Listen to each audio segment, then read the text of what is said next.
Hello, and happy about mid to late winter from your friends here at the Financial Advisory Group.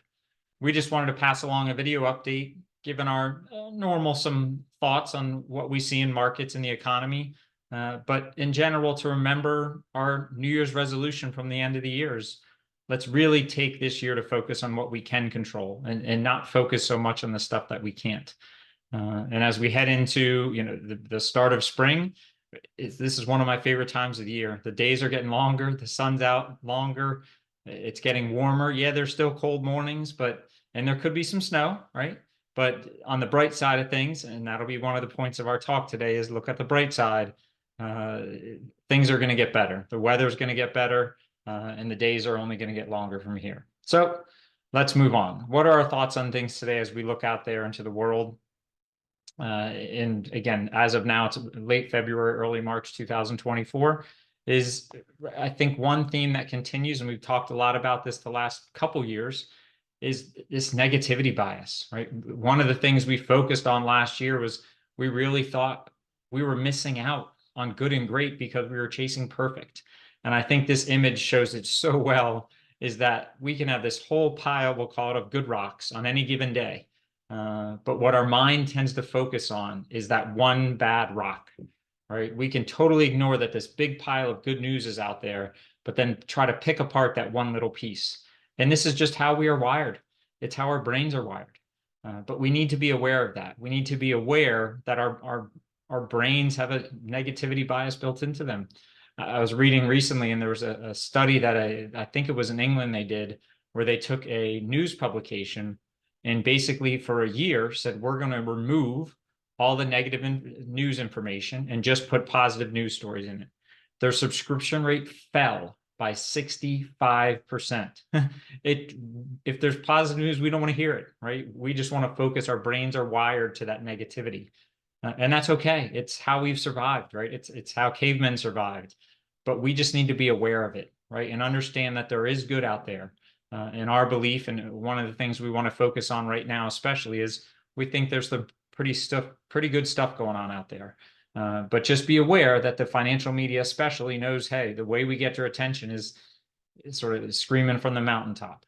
So as we look forward and sort of things to positive and positive thought right now is yesterday we just hit another all-time high. So in some points that can be scary, right? Isn't it scary to invest at all-time highs? Two thoughts there, right? Did you know what normally comes after all-time highs? More all-time highs, right? And this chart shows us here that if you look back historically, that actually investing at all-time highs has been a good idea, even though that sounds sort of strange, but usually good markets are followed by more good markets. And if you would just pick to invest on any given day of the last 30 years or so, you actually outperformed by just investing at market highs. So we shouldn't be afraid of things from the market's perspective now long term. However, what we do want to point out is that on average, stocks pull back 5 to 10, maybe 15%, at least 1 to 2 times a year. Well, we haven't had a 2.5% pullback in over 2 months. So short term, there's some concerns, but long term, we want to point this picture that things are okay. This gets back into setting expectations. Right? It's been a great start to the year. January and February have been pretty darn good. Historically, though, we're getting into what tends to be a rough part of the year, not only during normal years, but also during election years.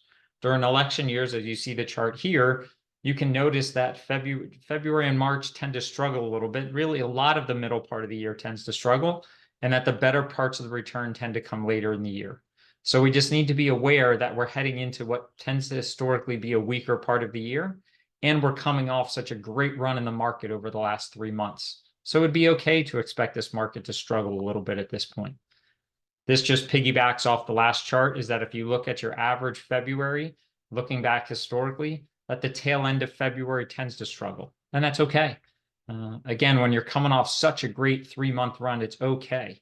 We've used this analysis before that it's like a balloon filling up, right? We don't want that balloon to pop. We'd rather let some air out now and then can refill up later rather than filling it up too full that eventually has to pop.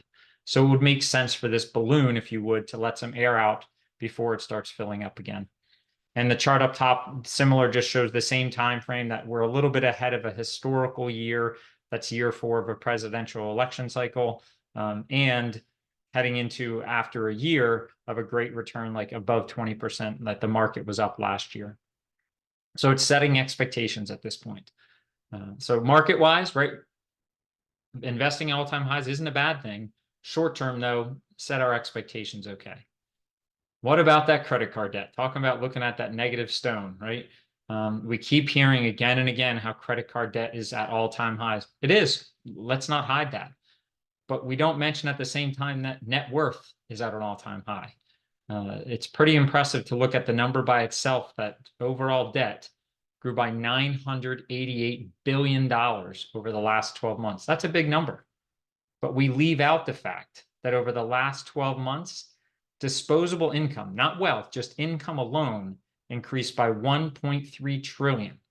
So income grew by more than the debt grew. This doesn't even include net worth, what our houses are worth, what our assets are worth. And if you look at the chart over here, what it shows you is, yes, credit card debt is climbing back up to all-time highs, but net worth, or the balance sheet, how much assets we have as a whole, is also at an all-time high and far surpassing where we were years ago.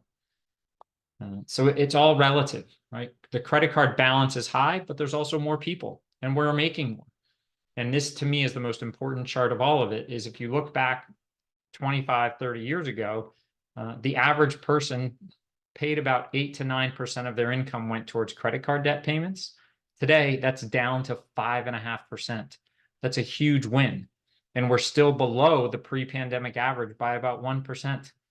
Right? So historically, the amount of credit card debt we have is certainly high, but the income we have is high enough to support it at this point.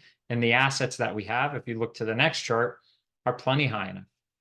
This chart here shows the red down below, of course, is the part that we focus on. This is liabilities, things that we owe money on, whether it's consumer credit like credit cards or mortgages. A little side note here, mortgages make up the vast amount of money we owe. Credit card debt is a smaller, much smaller portion. But if we look at the red part and we say, oh my gosh, this piece is growing, right? What we ignore is this green line, that the net worth as a whole, the assets we have as a country on an individual basis, are the highest they've ever been, far surpassing what we owe in debt. So we can't just look at the debt side and ignore the net worth side as well. So again, going back to that picture in the first column, there, or first slide, there's plenty of nice rocks and good rocks we can look at. Let's focus at those. And as of now, sure, we don't like credit card debt growing, but so far it looks okay. To piggyback off of that and sort of why we're still okay with things going forward, you're sick of us saying it, the consumer's strong. Why? We've said it over and over again. The average person is working today. You can see an unemployment rate below 4%. We've now set a record. I think it's 22 or 23 consecutive months below 4% on the unemployment rate. So if you want a job, you can get one. The second thing we say is, if you're working today, your income is basically at an all-time high. You're making more than you ever have. Not because employers are just being nice and say, hey, we want to pay these people more. They have to. It's such a competitive workforce that they better pay you X, or if not, someone else will, so you'll leave. So employers are forced to give raises today at a much higher level than they have in the past. And this isn't just the high skill level, it's also the low skill level is getting raises at a level they haven't seen in 20, 30, 40 years. So people are working, they're making more than they ever have, and this is important. They're not afraid they're going to lose their job. So when those three things are in place, what do? Something we do better than any country out there. We spend money, right? So as long as these stay in place, we think things are okay. So that's good news, right?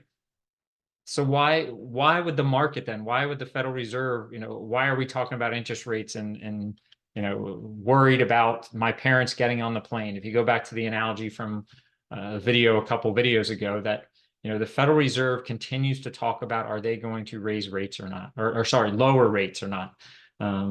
And to put it sort of in a simple way, when the Fed lowers rates, the market tends to get happy, or at least talks about lowering rates.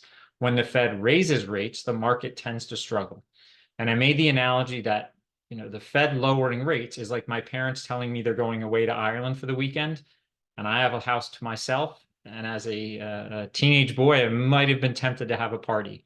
So as my parents leave to go board the plane, I get excited. And as we started hearing about towards the end of last year, the market was expecting the Fed was going to cut rates 6 or 7 times in 2024.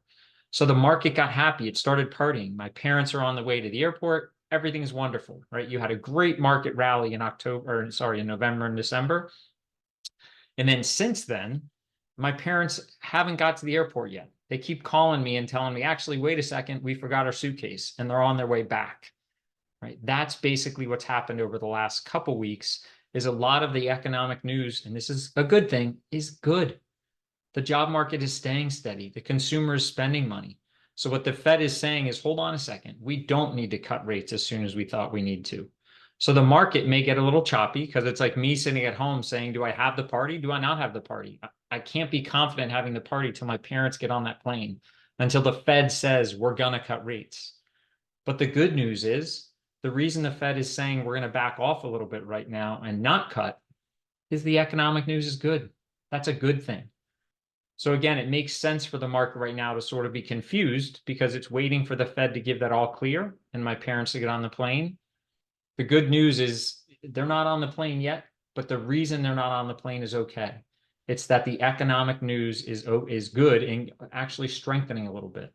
So if we can have a good consumer that's spending a fair amount of money and is confident that they're not going to lose their job, in our view, that's a win, right? So the Fed might not lower rates, but that's okay. Companies continue to prove that they're in great shape, and that's the most important thing we want to focus on. So thank you again. Just an update on our end. We wish you and hope for a good end to this winter, as there's about 4 weeks left. I know the groundhog Punxsutawney Phil told us spring would be here early, so I think we all hope and agree for the same, except for us skiers out there. But make it a great rest of this winter season. We look forward to seeing the office or on a Zoom or talking to you on a phone call sometime soon. And we don't say it enough. We really thank you and appreciate all the trust and confidence you continue to place in us year after year. Thank you, everybody, and let's make it a great end to this winter.